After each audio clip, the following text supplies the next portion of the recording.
Hello there, you loose units, and welcome back to another episode of Spicy Boy Reviews. I'm, of course, your host, Andrew Iles. Hope you've been looking after yourselves, looking after each other, pulling your heads in and all that jazz. Yes, it is still October. Yes, it is the best month of the year. It is still Halloween, and we are going to barrel through with another absolute classic today. Halloween classic, if you will. Today's review is about Monster Squad. Classic Hollywood monsters begin to terrorize a small town in search of a MacGuffin to take over the world or something. And it's up to these junior high goonies to stop them. Go back to a time when it was cool to drink, smoke, and swear before your balls dropped in Monster Squad. And that is a synopsis for Monster Squad, an absolute classic from the 80s, 1987. I haven't watched this film before. I know, shoot me. It is an absolute classic, but that's why I thought it was perfect to review for Halloween. It has the right setup for a Halloween film, although it's not based in it. But yeah, I thought this was the perfect choice. See, I don't have the nostalgia factor for it, but yeah, this is going to be an honest review. First time seeing it, and here we are. Directed by Fred Decker, who also co-wrote this, but is and a buttload of stuff if you look up his IMDb. But he's most notably known for directing RoboCop 3, for better or for worse. And his co-writer for this film is Mr. Lethal Weapon himself, Shane Black. I'm actually surprised that the film wasn't based at Christmas time. We open in ye olde Transylvania, where I think it's Van Helsing is trying to destroy some amulet thing and close the portal to somewhere to overthrow Dracula. It's not really important. The important part is that it looks absolutely amazing. It's really cinematic, it's lit well, it's acted over the top but awesomely. It was like I was watching a full-blown horror film, like a Bram Stoker's Dracula interpretation or something. Then we flash forward to current day 1987 to the whitest town in America. Oh, wait a minute, no, we've got one black cop played by Stan Shaw. We're all good, carry on. It is all essentially 80s with big hair, cigarettes and cool music. It makes me wonder how a film made today based in the 80s can fuck it up so badly. I mean, you've got a plethora of resources to draw upon, this film included. Just go back and watch a film from the 80s. We introduce to our ragtag team of the Monster Squad, our adolescent team, if you will. They swear, they drink, they call each other cancelable names by today's standards. And then we meet our lead, whose name is Sean, and his best friend being reprimanded by the principal for doing something or other, but they're absolutely obsessed with monsters. We then meet our token chubby kid that we constantly got in these type of films in the 80s, introducing him in the most cliche way possible for this type of film. The school bullies are obviously fat-shaming him and throwing a homophobic slur his way for good measure. Then we get our token cool guy coming on in to save the day. He's wearing his leather jacket, his Ray-Bans, smoking his ciggy, riding the world's coolest BMX bike. Yeah, even before he entered the frame, he already impregnated 3 women. And then we round out the rest of our team with another little quiet kid who's very soft-spoken, Sean's little sister, and a beagle dog. The Monster Squad always hang out in their cool tree house that they totally made themselves, with, of course, a sign straight out of the 80s that says no girls, because we knew back in the 80s girls were yuck. Our lead, Sean, as I said before, is absolutely obsessed with monsters and horror movies, even for the majority of the film riding around with a Stephen King's Rule t-shirt. Hang on a second.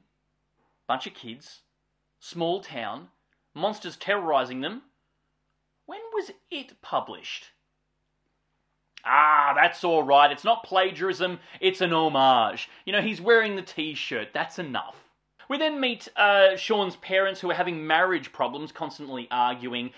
His father here is one of the town's detective, played here by not Javier Bardem, and his mum played by Mary Ellen Trainor, who divides her time between raising her 2 kids, arguing with her husband, also on the side raising Sean Astin, as well as diagnosing Detective Martin Riggs in another Shane Black cinematic universe. Somehow Sean gets his hands on the Van Helsing's diary, or his book, if you will, but he can't read it properly because it needs translation. It's all written in German.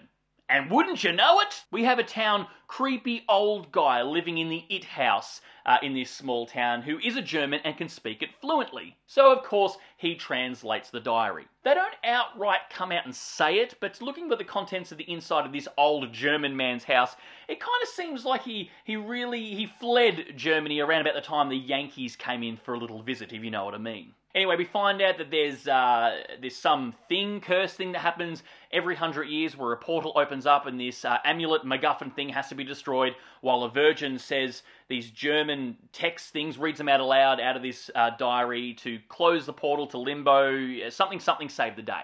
Wouldn't it be cool if there was a bunch of monsters that you could send back to purgatory with this little spell and amulet thing?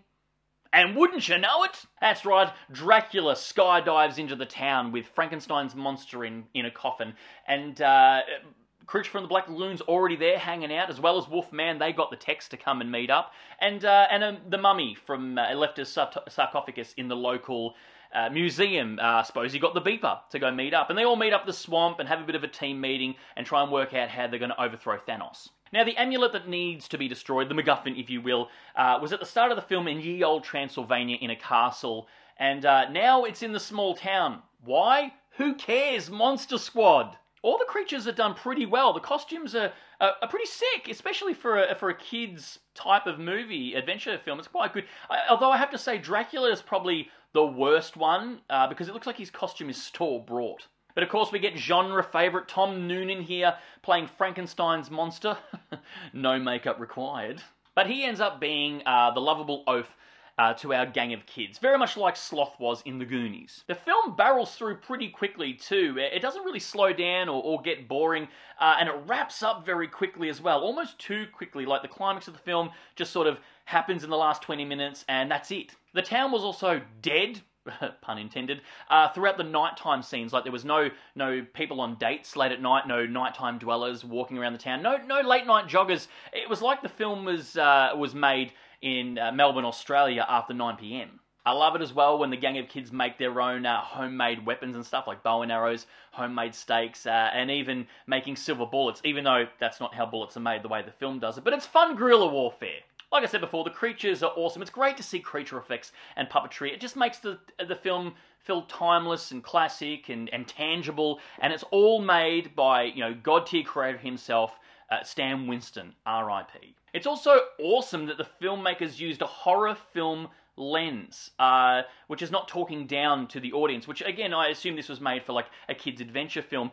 And what I mean by that is like, they didn't use a kid movie lens. I don't know if they were fucking even back then. Like, this is a horror movie lens. So if you made this type of film now, it would look like a CGI neon spewing nightmare. Something you'd see on Nickelodeon, like, I don't know, the Goosebumps movie or Fear Street 1994. But I like it that they used a horror film lens. A perfect example of this is look at the original Ghostbusters in the 80s and the Ghostbusters remake of 2016. In the original, although it was a comedy, yes, everyone played it really straight, took the source material seriously, except for Bill Murray, of course, being Bill Murray.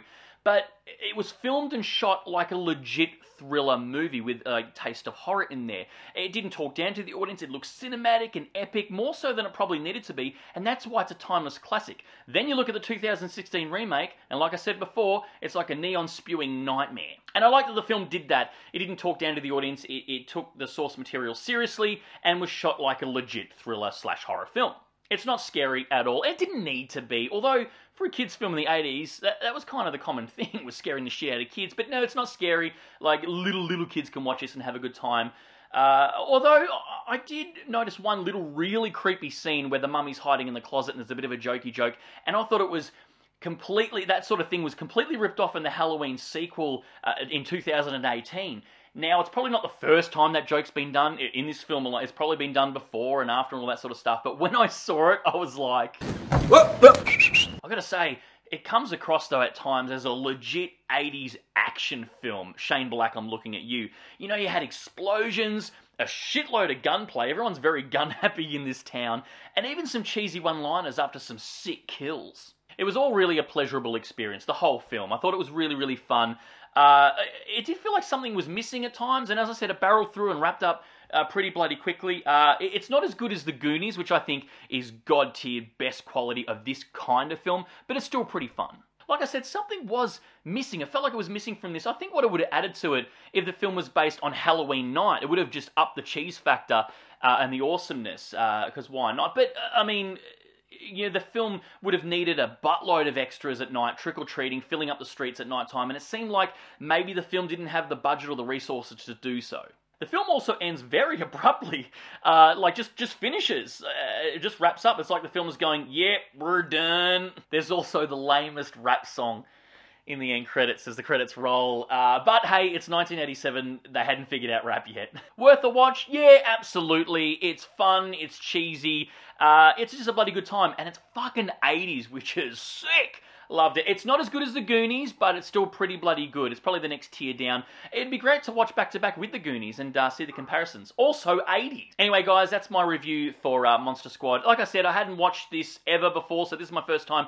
Honest review right there. And yeah, highly recommended. Watch it at Halloween or not. It's not actually really a Halloween film. It's just the right setup for a Halloween movie. And of course, if you made it this far into the review, please give us a thumbs up. Your love and support keeps us going because we're just a bunch of kids who love movies. And please don't forget to subscribe because we give out episodes weekly. And yeah, we'll be back again next week with the next Halloween classic. What would it be?